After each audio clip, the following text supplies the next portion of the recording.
Well, guys, we've been, our church, as most of us know, we talk about up, in, and out, right? So up is our relationship with God, and that can flesh out individually, prayer times, meditation, reading scripture, reading books, and going on a hike with Jesus kind of thing. And also corporately, it means something like this, a worship service, prayer service. So that's up, our God orientation. In, of course, is those who love Jesus and who are exploring who Jesus is, loving and serving each other, right? So in, that's the church. And out is the mission of God, and that's us loving and serving and challenging Summit County, right? And so up, in, and out. And next month or two or so, we're going to be focusing on in. So we've been talking about a culture of honor.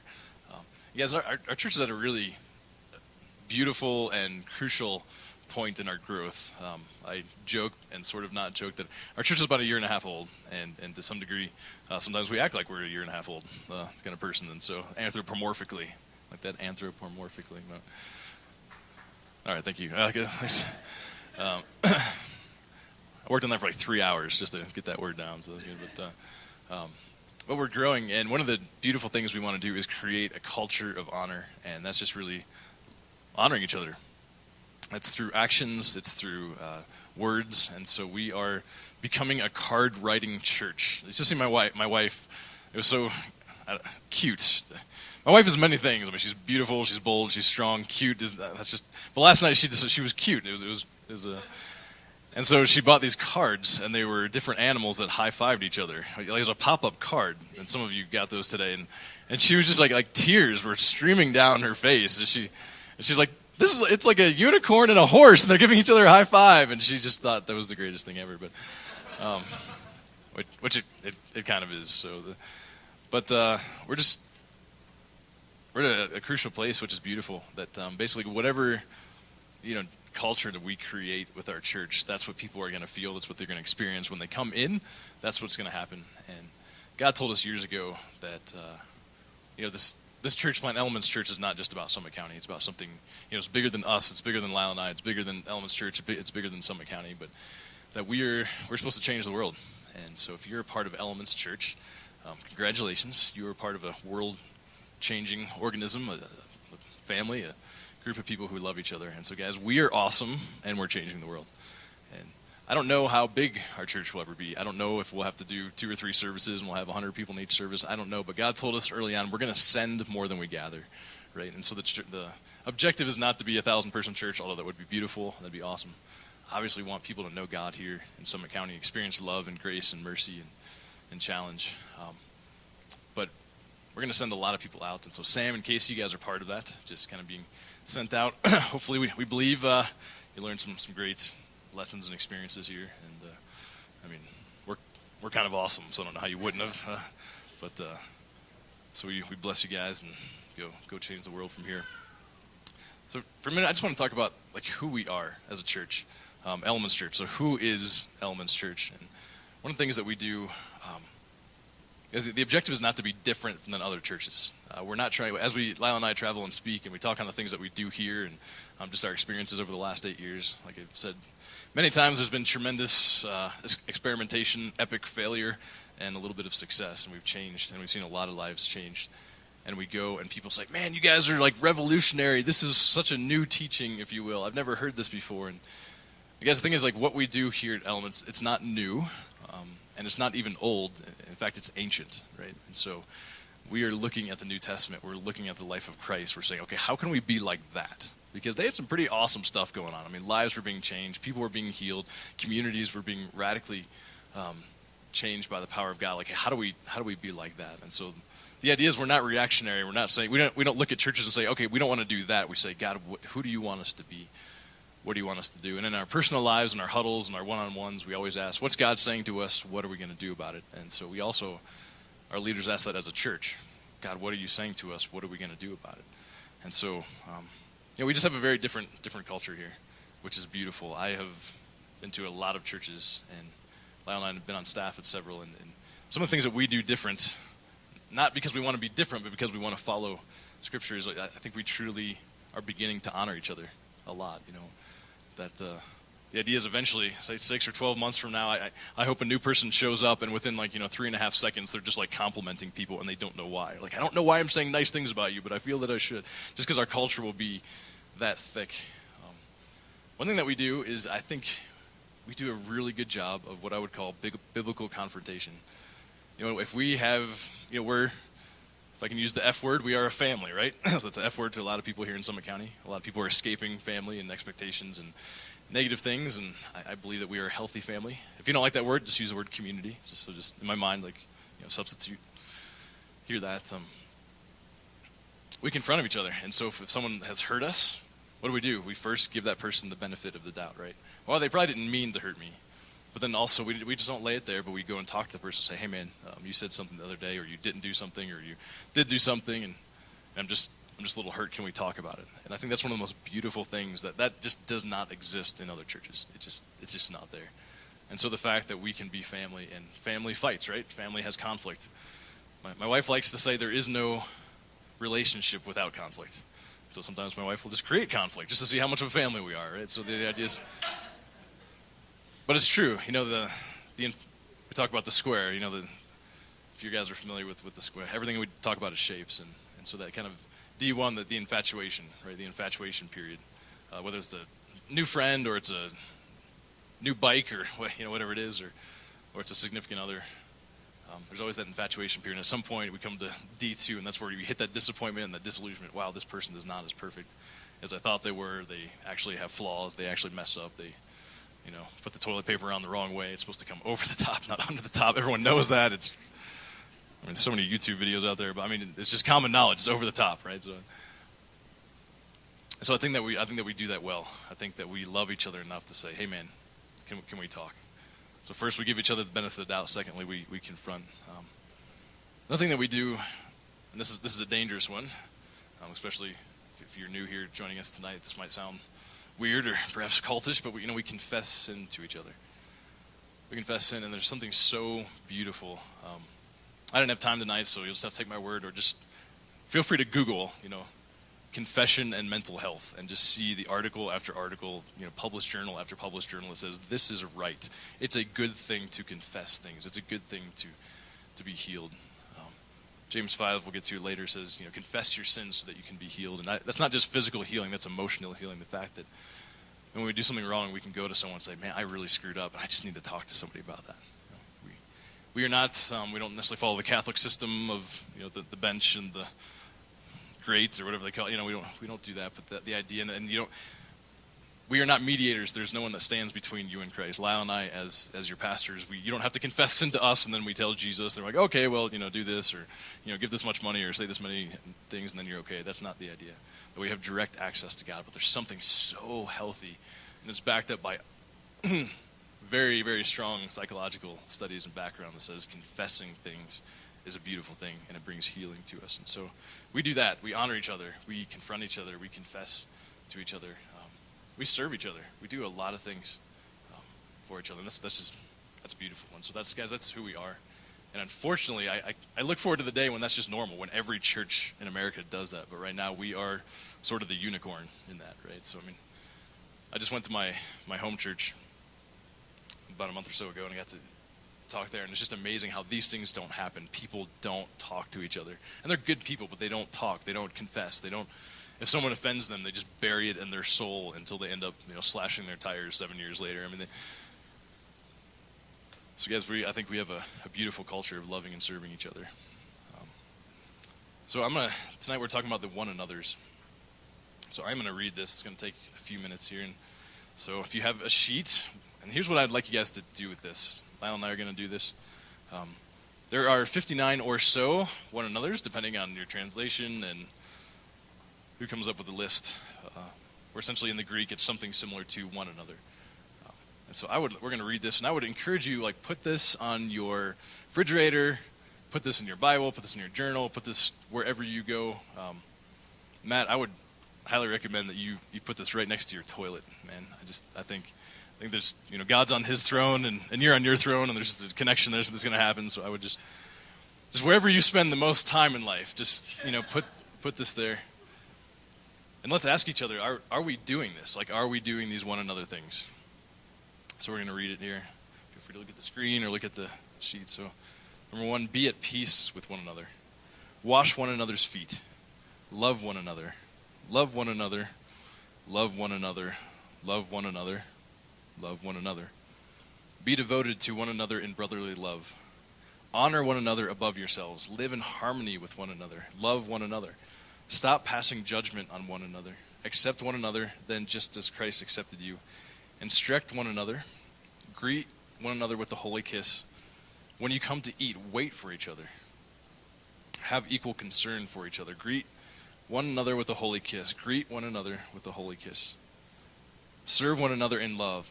If you keep biting and devouring each other, you will be destroyed by each other. Let us not become conceited, provoking, and envying each other. Carry each other's burdens. Be patient, bearing one another in love. Be kind and compassionate to one another, forgiving each other. Speak to one another with psalms, hymns, and spiritual songs. Submit to one another out of reverence for Christ. In humility, consider others better than yourselves. Man, we could park there for a while, right? Let's read. In humility, consider others better than yourselves. One of the things we talk about is in the church, we feel that we are informed way beyond our obedience. Like we have so much like church, Bible, God knowledge in our head, but what do we do about it? Like I think for the next 3 years we could just park there. In humility, consider others better than yourself. Do not lie to each other. Bear with each other. Forgive whatever grievances you have against each other. Teach. Admonish one another. Make your love increase and overflow for each other. Love each other. Encourage each other. Encourage each other. Build each other up. Encourage one another daily. Spur on one another unto love and good deeds. Encourage one another. Do not slander. Do not grumble against each other. Confess your sins to each other. Pray for each other. Love one another deeply from the heart. Live in harmony with one another. Love each other deeply. Offer hospitality to one another without grumbling. It's a good asterisk there. Without grumbling. Each one of you should use whatever gift he has received from each other. Clothe yourself with humility towards one another. Greet one another with a holy kiss. Love one another. Love one another. Love one another. Love one another. Love one another. Love one another. So what am I saying by all this? That we should start kissing more, apparently. That's was it like 3 or 4 times there? So we're going to start instituting that tonight. So we're all just going to, never mind, forget it. Guys, this is a part of our, sorry guys, I'm a little sick tonight too. I don't know what the deal is. I looked up on WebMD. I can't even talk, right? So it's one of 2 things. I'm either got pretty significant allergies or it's Zika. It's one of the 2. And so obviously most likely the statistical probability is that, well, it's Zika. And so this may be my last sermon ever. So I hope it goes well.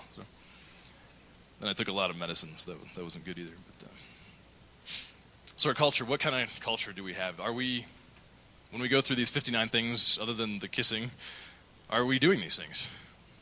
Are we really loving each other? Are we preferring others to ourselves? Are we showing hospitality to each other without grumbling? Man, that's a big deal. And so, over the next several months, and really hopefully over the next several years, I'd ask you to put this somewhere you can look and just ask yourself daily, weekly, am I doing this for somebody? Am I loving someone? Am I serving someone? What does this look like? So, tonight the main thing I want to talk about for a few minutes is really transparency and vulnerability. That is really a huge thing for us. Are we willing to be transparent and vulnerable? And really when it comes down to, are we willing to trust each other? So I think if we can trust each other, if we can love each other, we can really change the world. But I guess why, in most churches, why do we not do this? Again, Leila and I have been a part of a bunch of churches. I've been to hundreds of churches. Why do people not share? Why do people not share their feelings? Why do people not confront each other? Why don't we confess sin? So the first one I'm going to talk about is I think it's just sheer pride, right? The reason that we don't confess our junk to people and allow people to heal us and help us and build us up is pride, right? This is called the sin of self-sufficiency. Guys, we live we live in a county that is dedicated to this kind of sin of self-sufficiency, right?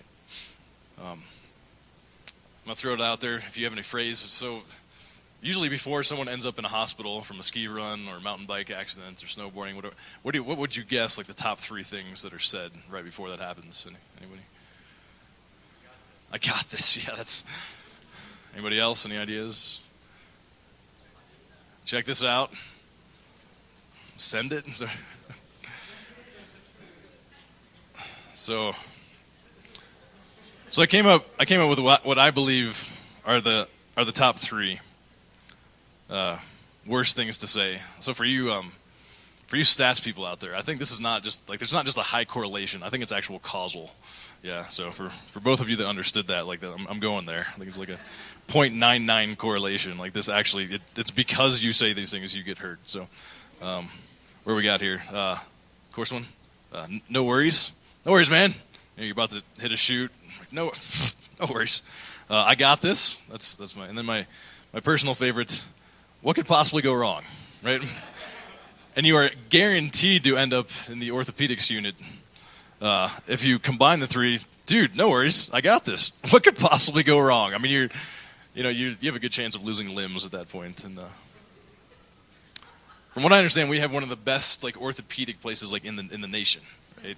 I mean, Kobe Bryant went over to Eagle County when he had his thing. I mean, NBA players and Olympic athletes come to these counties to get worked on because so many people break bones. And usually it's, I got this, no worries, or watch this, or, some variation of this. And guys, this is exactly what we do in our own lives, right? Maybe it's a sin issue. It's a hidden sin issue. There's something going on, and whether it's alcohol or drugs or just, it can be anything. It doesn't have to be the sex, drugs, and rock and roll. I mean, for many of my pastor friends, their sin is actually they're finding too much of their identity in ministry, and helping and serving people. Guys, this can be any issue. This pride of sin of self-sufficiency.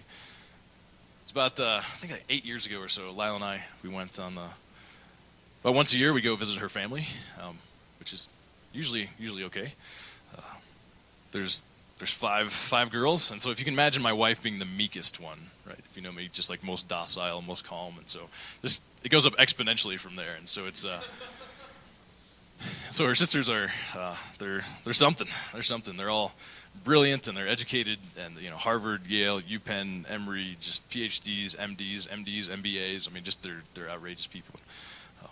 They have a certain culture. Just any family has a culture, and Leila spoke about this the other day. And I remember it was early on in our relationship, I went and we were debating something. That's before I used to debate things. Now I just go to Walmart.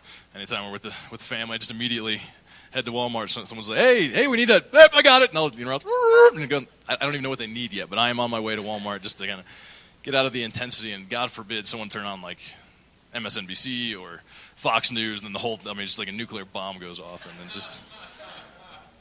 Because there's liberals, there's conservatives, there's libertarians, they're all over the place. And so but I remember one time I learned, one of her oldest sisters, who's the strongest and most opinionated, she threw out this thing, and then she said it very emphatically. And there's not a whole lot of things in life I know about, but I knew about this particular issue, and I realized she had no idea what she was talking about. This was pure gold to me for the first time. I'm like, wow, I realized that she has no idea what she's talking about. But the thing is, they say they're so smart, and they say it with such confidence that you believe them, right? And so I actually caught her, and I called her out, and she didn't know what to do. I was like, wow, I actually won one, and then I've never talked about it again. So I'm 1-0. So I'm not. That's my record. I'm the best record ever. But this culture, and so every year we usually go somewhere. We were in Auburn, California, near Sacramento, I think. And we decided to go on this rafting trip, right? And we had the little duckies, kind of the ones that you sit in, the inflatable kayaks. And so we were on the American River, the Middle Fork, I believe it is. And so it was supposed to be like an hour and a half little jaunt, just kind of, paddle lightly down the river. It's like class half, right? I mean, there's like a little 12-inch drop every once in a while. There's nothing, and just enough current so you don't have to paddle a whole lot. And so it's supposed to be an hour and a half, 2 hours, something like that. And so we rationed our food based on that. So basically I ate all of my food immediately as soon as we got in, and drank all of the water. And so I'm like, well, it's okay because, it's only an hour and a half, whatever. Well, there was a forest fire. this, of course, is California, and I think the whole place is actually on fire as we speak right now. And so there was literally a forest fire that closed down our port. So we could not port, and our car was around there, and so we could not get out because there were literally planes dropping the red stuff. I mean, like we couldn't get out. And so we weren't really sure what to do. We thought, well, we could probably hike out, but we knew up above there were a couple miles ahead there were 4 Class 5 rapids in a row, right? And so we didn't know where they were. We didn't know anything. But we're like, well, we can just port. We looked at the map. Okay, we can just basically drag the boats on the sand. They're only like 300-400 yards. Then we'll get back in and we'll go to one of the other cars and we figure this out. And so we just kept going and going. And my one brother-in-law, man, he was being a pansy. Oh, I'm still bitter. I mean, this is one of my confessions to him. I'm still angry at him at this, but. Like every 100 yards, when there was a bend in the river, he would get out of his boat and he would like run to the other side and, okay, no, I think we're good. And so we had to pause every time. I'm like, I am so tired of you just doing this every single time. Is like a 10-minute thing. I'm like, I'm going ahead, right? So that's brilliant, obviously, to go by myself with no rafting experience and a river that I've never been to before. What could possibly go wrong, right? So no worries, man. I got this. And so finally, after hours of doing this, I was like, screw you, whatever. Screw you guys, I'm going ahead, Can I say that? I guess this is my church. I can say what I want, right? So I have to edit that on the podcast for our friends in Alabama that listen to this. So, and so I went ahead, and all of a sudden you could just hear. So there's also a dam that had been released all day long, right? So this is evening. So this is like 8 hours later. 8 hours later into the hour-and-a-half journey, and of course, we're all just fried. We haven't had any water, haven't had any food, and I'm just a little angry at this point. And so I go on ahead, and all of a sudden I hear this water. I mean, it's raging. I mean, this noise, and if you've been rafting, like, the noise. It's kind of terrifying. So right before, maybe 50 yards before, I pull out in this little eddy, and I'm just kind of sitting there. And I look down, and I see this thing bobbing in the water, and it was a paddle. And I saw it go over the waterfall. And I'm like, well, that can't be good. And so 5 minutes later, my brother-in-law's like come up, and of course they're on the land, and he's like, "Hey, I think I lost my paddle." I'm like, "You think? Good job, man." I'm like, oh, dang it. The sun was setting, and we're dehydrated, and we're hungry, and the river's just raging. And right in front of me is this Class 5 rapid called Murderer's Barge, right? And people have literally died there. I mean, they've died. They're. And so I'm on one side of the river, they're on the other. And they're like, Eric, you're gonna have to just pull the bow out. We'll come get it tomorrow, and you're gonna have to hike up. And I'm like, we're on different sides of the river. Like, how am I gonna get to you? They're like, we don't know. Just hike until you find a car. I'm like, I don't do stuff like And so I'm about 50 yards away from this class 5, and I said, I'm just gonna come over to you guys, right? I'll just make a beeline for you. Surely I can do this. And so. The cumulative knowledge of my outdoor experience plus all my kayaking, which summed up to exactly 0. Like, no, I got this. I can do this. I'm going to hit this. And so immediately they're like, no, whatever you do. And I'm like, no worries, man. I got this. What could possibly go wrong? And literally the first stroke out of this eddy, I was met by this raging river that the dam had been released all day long. And I went and immediately smashed against this 15-foot just gigantic boulder. I was ejected out. I mean, literally ejected out of the boat and went down this 12-foot waterfall and got sucked into a hydraulic, right? So I was spinning and spinning and spinning, and here my brother-in-law, 6 months prior, my wife's father was killed in a car accident, and they're thinking, like, we just saw our brother-in-law die. Like, he's done. He's done. It's over. And it took him about 5 minutes because there were no beaches. It was like cliffs, and so they had to like hike up, and so by some absolute miracle, I won't tell the whole story. It's a long story, but I eventually I'm going to say I believe I was still underwater when I took a breath. I personally believe God like filled my lungs with air, but whatever happened, I popped up, and my boat hit me in the head, and there were still 3 more Class 5s, but by the mercy of God, I kind of went to this little eddy, and I climbed up on this rock. Right? And so I have no idea if I was under for 9 seconds, if I was under for 45 seconds. You don't really think, oh, I'm about to drown, I should take a deep breath. It's just like, ah! That's... And everything just kind of felt different. I won't go the whole story, but I was on this rock, and I'm just, I'm like, holy crap, I almost died, and I'm just, reviewing my life and all these things, and I was like, man, something feels different. And I looked down, and I wasn't wearing any pants. So my pants got sucked in the hydraulic, and So eventually, my brother-in-law's find me, and we had to hike up this like 40-degree angle, and you're like, it's like grab a root and hope it doesn't break, and pull yourself up to get to a bike trail to hike to the car. Of course, there's a whole other story. The next day, we almost died again, and unfortunately, so here's me. I'm not wearing any pants. My brother-in-law has aqua socks, which are shredded at this point. We're all burnt. We're dehydrated. So, and we go through this massive like pricker field, right? So we're just getting sliced, and I'm just like bleeding all over the place. But then, luckily for me, what I didn't realize, we also went through a poison oak patch as well. So a few days later, not only am I burnt and dehydrated and sliced, but now I don't have any pants on. So you can imagine where the poison oak went. But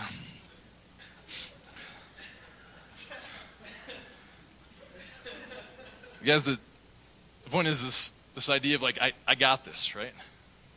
And isn't that the American motto? Like, I got this. I mean, our nation was founded on people who said, I got this. We are the most independent nation on the planet. I don't need help. I got this, right? It's a weakness to ask for help. It's an insult to ask for help. It's an insult when someone offers help to us, right? Guys, this is not how we were designed. Like, God designed us to need other people. God designed us to help and serve other people. So, guys, so I'm calling a few of us out tonight. Just, do you have the pride of self-sufficiency? Is the reason that you're not telling something that you've been through or hurt or pain or a wound or whatever? Are you saying, no, I got this? And guys, maybe it's even sin. It's something bad that you're doing that's hurting someone else. As you know, some of you have told you, my mentor, my pastor of my home church, just 2-3 months ago admitted that he's had a series of affairs and had to step down. And it was a big deal. And I remember I talked to him. We talked for 7 hours the other day. And I just asked him, like, what was going through your mind? And he said exactly, like, I can handle this. I can cut this off. I can handle this. Guys, now this guy's life is destroyed, right? He's no longer a pastor. He lost his income. He lost his church. He lost his friends. You know, and in our industry, if you will, you just can't go to the next church. Like, you're banned for a while. The price of I got this, right? So the next thing I think is fear. And fear, it can be so many different things. It can be a fear of rejection. Maybe it's a fear, hey, if I really tell someone what's going on in my life, they're going to tell somebody else. And I hope at this point in our church we have enough trust. I mean, my wife leads a huddle, and I'll just ask, hey, how's the huddle going tonight? And she's like, I can't talk about it. You know, I think we do this well, this whole confidentiality thing, that because I think we are trustworthy. And I guess that's are you trustworthy? I learned very early on in Bible school, one of my mentors said, like, never blink, right? Never freak out if someone tells you something, like, you know, whether it's, hey, I had an affair, or I'm really attracted to goats, or, you know, whatever it is, like, just do not blink. Like, do not show shock in your face, whatever you do.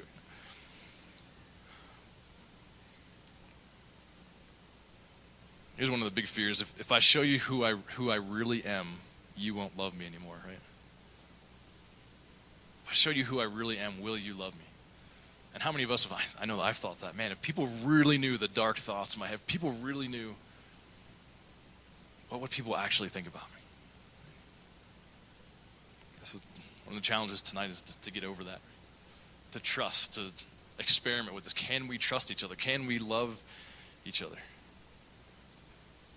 When Cadence was about 12 months old, 14 months old, he got a shot for something, and within a few weeks, it became this gigantic ball, like it was like a mass on his leg. I mean, it was huge, and we didn't know what it was. So we went obviously to the doctor, and she gave us some antibiotics. So he took the round of antibiotics, and nothing happened. It actually got bigger, and so here's this gigantic mass, and you know he was born super small, and so I mean this took up like a huge part of his leg.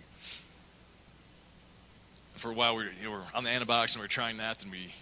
It got to the point where he would scream every time we tried to change his diaper or something, because he knew at some point we were going to touch that or something was going to happen, and so he freaked out every time we're going to change his diaper. And so it got to the point where he knew it was coming, right, because this wound was on him, and he didn't know what was going to happen. And so he would start crying, even if we said the words like, "Hey, we got to change your diaper," he would start crying immediately because he knew the wound was about to get touched. Maybe we bump it or do something to change his diaper. And we went to the doctor, and again. So this is getting worse, and he actually stopped growing for a little while, and that was part of the issue. And she's like, yeah, this is hugely infected. It was the size of a golf ball, and he had a tiny little leg. And he's like, yeah, we're gonna have to lance it. I was like, you're gonna have to what? I'm sorry. She's like, yeah, we're gonna have to cut it open. I was like now, like today? And she's like, yeah, so you're gonna need to hold him down. I'm like, I almost passed out at our first ultrasound. Like, this is not gonna go well. Like, there's no. And so I think she maybe gave him a little Novocaine, and she took it, and she had the little X-Acto knife, and she cut it. And I will spare you the colors and textures that came out, but it literally exploded. And then at one point, I think the doctor said, Eric, you need to stop screaming, okay? You need to stop, Eric, you man up here, okay? But I mean, it was ungodly, the things that came out of this leg, and I'm still queasy when I think about it. Because that had to happen. The infection had to get out, right? I think so many times we do that. We have a wound, we have a hurt, we have a sin, we have something in our lives, and we'll let people in, but then we'll let them into it to only a certain degree, right? We'll say you can touch and you can confront and you can love and you can ask questions about anything in my life except for this. This one's mine. I'm gonna guard it. And I think this is the idea of, I know that I'm hurting, but maybe I can handle this amount of hurt. But if you touch this, I don't know what's going to happen. I will be out of control. I will have to trust you. I will have to trust God, and I'm not ready to do this. I'm going to handle this thing. But what happens is you start stiff-arming people, right? And this wound, eventually it's not just a wound, it's actually a part of your identity. And before you know it, you're just constantly stiff-arming people, person after person. Don't touch this, don't touch this, don't touch this. What I'm saying tonight is, guys, you got to let somebody in.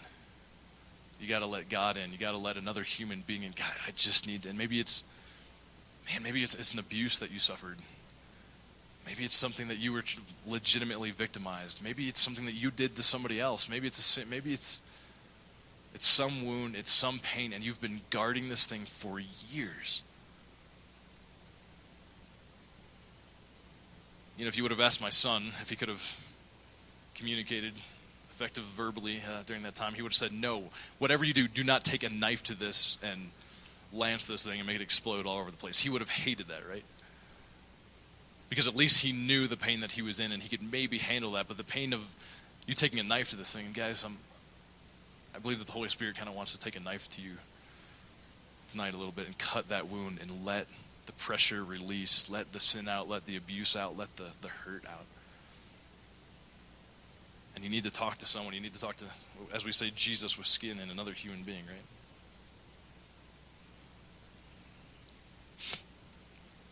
And I think the third reason, and there could be many more reasons why, but pride. I got this. Fear. If I show you who I really am, you won't love me. Fear of rejection, fear of whatever it is, getting out to other people. I think that the other thing is, the third one is just self-worth. This is an epidemic thing in my home church, and I was talking to one of the girls with this, awesome family. It's one of those families that has it all together, right? Their kids are perfect. They've got great jobs. They've got a great house. They've got a pool in their backyard. I mean, can you imagine having a pool in your backyard? Like, they've got a yard. First of all, just a yard. Can you imagine having a yard in Summit County, right? Golly, I hate those. No, those are great people. And because this has been an epidemic with this girl, one of our friends, and Leila and I, we've both kind of chided her, and she just won't. There's some things going on, even though she's an awesome person, and she just won't call anyone. And there's one lady that she wants to call, right? We're like, why aren't you calling her? And she starts making up a say, well, I'm sure she's busy, and she's got a life, and kids, and career, and I'm sure she wouldn't want to talk to me. And I just pressed her, and I pressed her, and I pressed her to the point of, like, why are you doing this? And in a beautiful moment of vulnerability, she said, I think when it comes down to it, I don't think I'm worthy of other people's time. I don't think I'm worthy of other people's time. Guys, I don't know if there's anyone in here tonight that's you, but guys, you are worthy. You're not worthy based on what you do or what you accomplish or who you are. As we say, your identity is not based on who you are, but whose you are, right? The fact that you're a child of God and he loves you desperately and outrageously. That you have value and you have worth and you have value here. Like, we love you. We love you with your brokenness and your dysfunction. And because you know what? We're broken and we're dysfunctional and we're imperfect. Guys, that's what the beauty of this whole thing is. We're a bunch of jacked up people, right? Like, we're all pretty messed up. If we love each other and serve each other and let each other in, we can help heal each other. And then as a church, we can bring restoration. Do you know how many people, as the evangelist speaking, how many people in Summit County desperately need this? As I say all the time, we're in the land of 10,000 acquaintances and no friends. So many people, dozens and dozens of people have told me over and over, I don't have any friends, or Eric, you're my best friend, and we hang out once a year. How many people need a human connection? They need touch. They need love. They need honored. And what if we can actually be that? What if we can create a culture where we honor each other, where we love each other, where we commit to asking the hard question? No, how are you really doing? What is that wound that you need to get out, that needs to be cut open? Get the infection out. So tonight, is it pride? Is it fear? Is it a self-worth issue? So I'd like to kind of take a turn. I think the beautiful part is, in our church, this is not a big deal. In any other church, if I was stand up here and tell you how broken and dysfunctional I am, that would be like radical and it'd be reformation. It would be outrageous.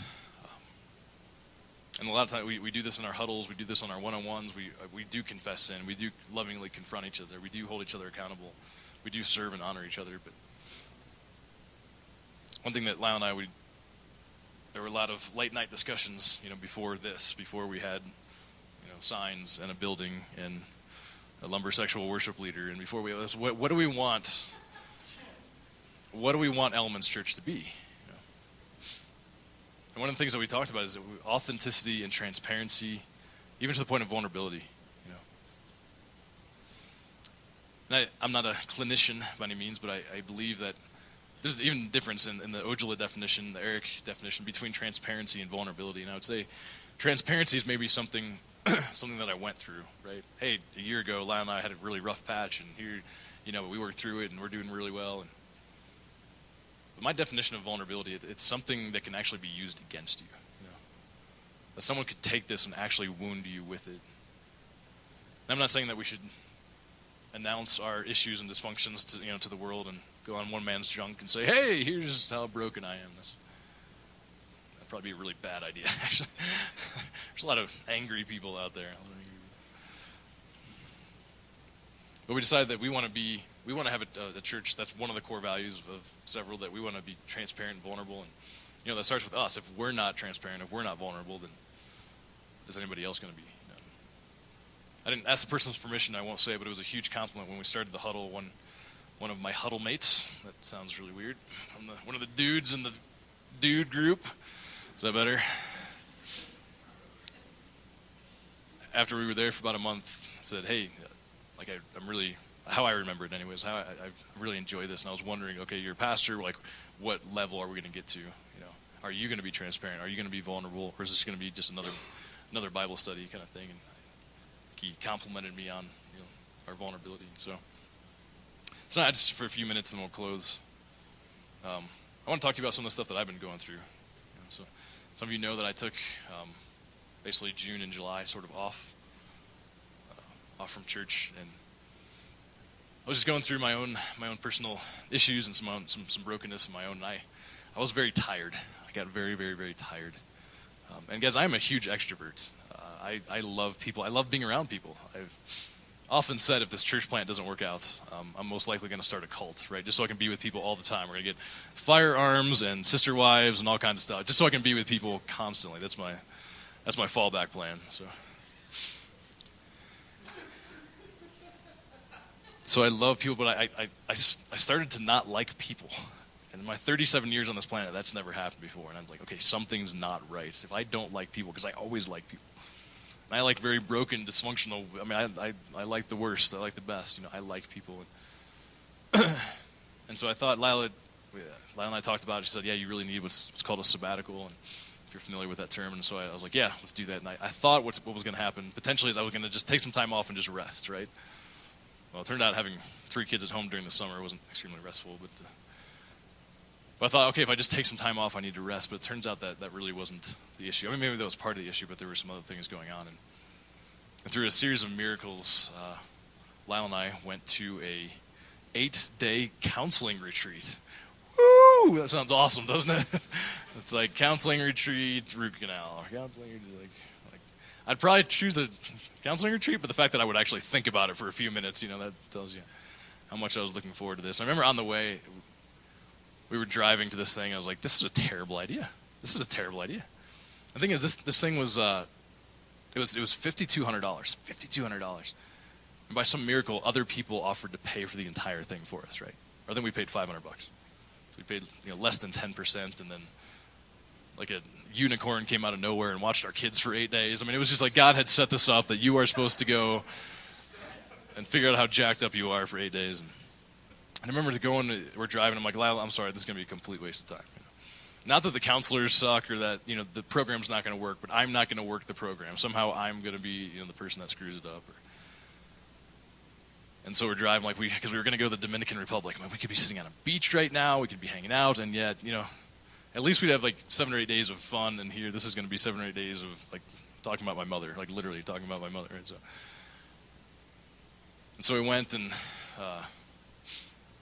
day one, it was, this is hopeless. Like nothing's going to work. It's not going to work. And then day two was more like, okay, I could possibly see some light at the end of the tunnel, but I'm sure I'm going to just dynamite the crap out of this thing, and so the light will go away. And then day three was like, okay, maybe there's some hope. And by day 8, it was a radical difference. But just some things that I learned about myself, and I won't go into all the issues. But basically, why am I doing this tonight? Well, one, as an example, right? Leila and I are the pastors of Elements, and if I can stand up here and tell you how broken and dysfunctional I am, then I think you can do that with one other person over a pumpkin spice latte, right? That's the idea.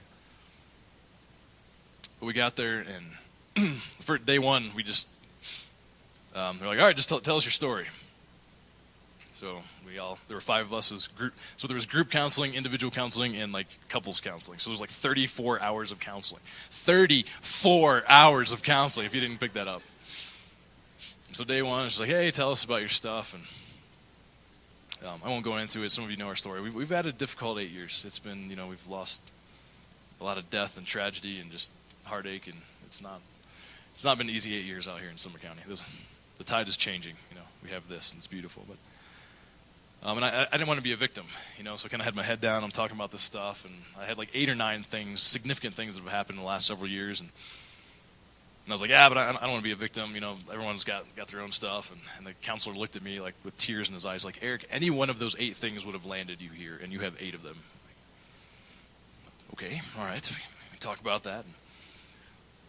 So day 2 came along, and we were just, the counselor said, all right, who wants to go first? I'm like, are we playing Twister? Like, I don't understand. Like, what do you mean go first? Like, what? He's like, no, who wants to talk? I'm like, what are the rules? I need boundaries. I need rules. It's like, well, we just talk. And obviously, their PhD counselors have been doing it for 20 years. They have a method, but so we kind of went around the room. Different people are sharing, and they said, Eric, let's talk about some of the grief that you've had in your life. And as some of you know, my mother, almost 5 years ago now, had a heart attack and was visiting us and passed away in our home overnight.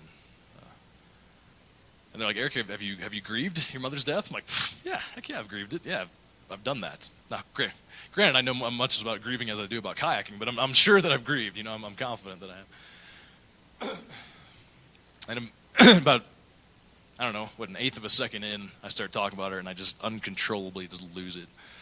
And I bawl like a baby for the next, 20, 30 minutes. Just a flood of emotion came over, and I look up, and all 7 people in the room are bawling with me. And the counselor, after he wiped his eyes, like, Eric, I have a feeling you probably haven't grieved this. I'm like, maybe you're right. I was very disturbed by the number of Kleenex boxes in this very small room. There were 30 Kleenex boxes, right? And it's like, but it turns out there's a lot of things in life that I've not grieved. And there's a whole story of why I didn't, and maybe I didn't know how. And so very practically, I am going to take the last Friday of every month, and I am going to intentionally grieve, as crazy as it sounds. I'm going to grieve for my mother. I'm going to grieve for the loss of some some friendships of what should have been, what could have been. Even the loss. It was a couple of years ago, Leila and I went down to Children's Hospital with Cadence. And Cadence, he almost died at birth, took the helicopter down.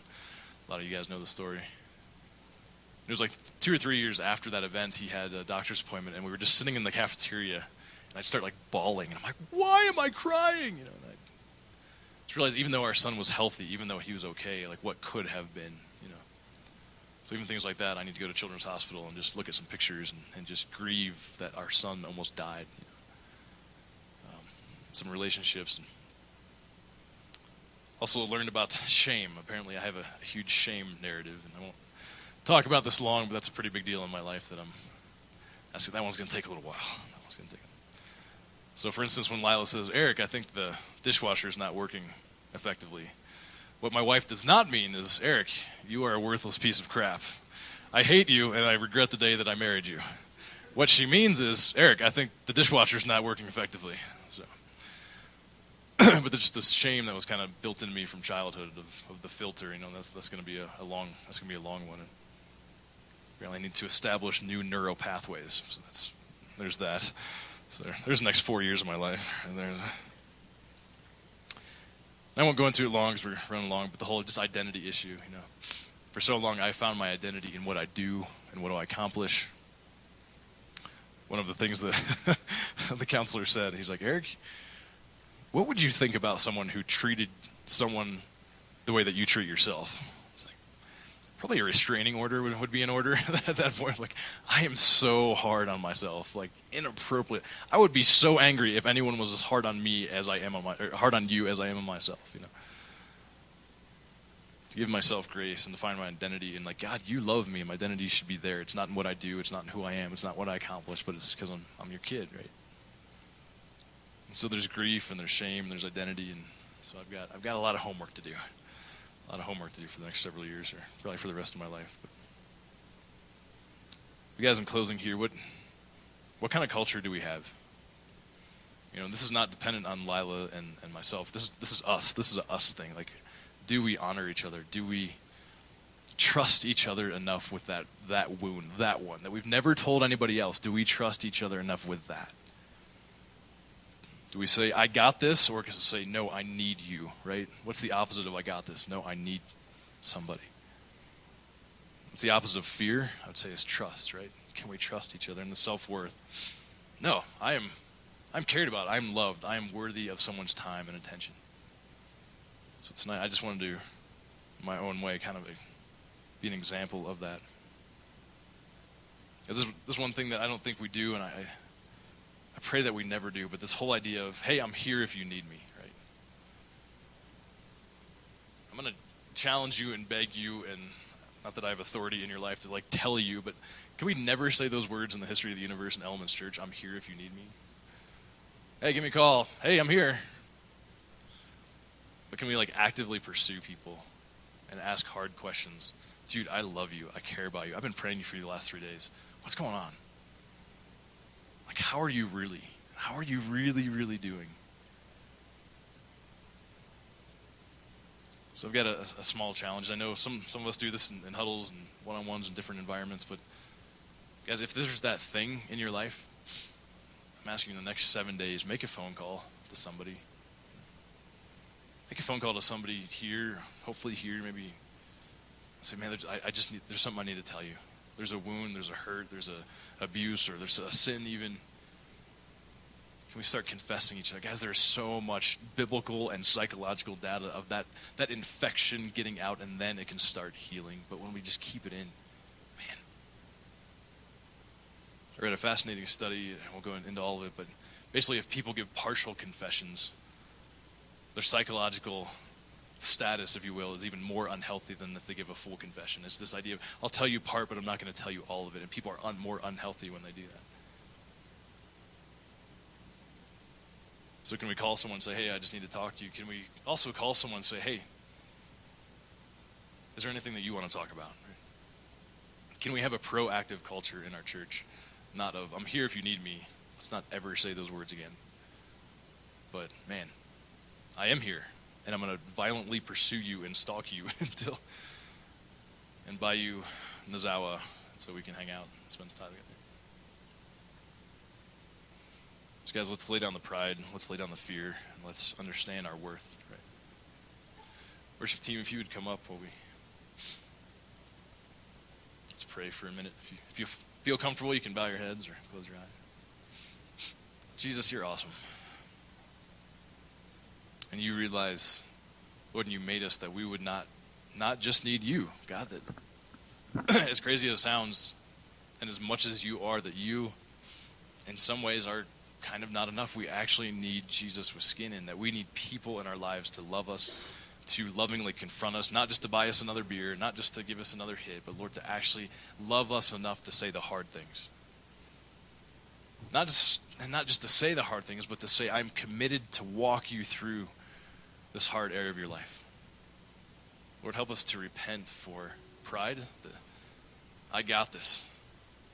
Help us to repent for self-sufficiency, to repent of not trusting each other, to repent of not being worthy. God, because we are worthy. Not because of who we are, because we're broken and we're dysfunctional. God, because we're yours. Like, you love us, and that's our worth and the value is in you. Lord, help us to let someone take a scalpel to that infectious wound that we've been stiff-arming people for years, that abuse, that sin, that hurt, that pain, that woundedness, that betrayal. God, we're all kind of messed up, and we really need you. We really need each other. And there's so many people in Summit County who don't have anything like this. Lord, help us to love each other for each other's sake. Help us to love each other for Summit County's sake.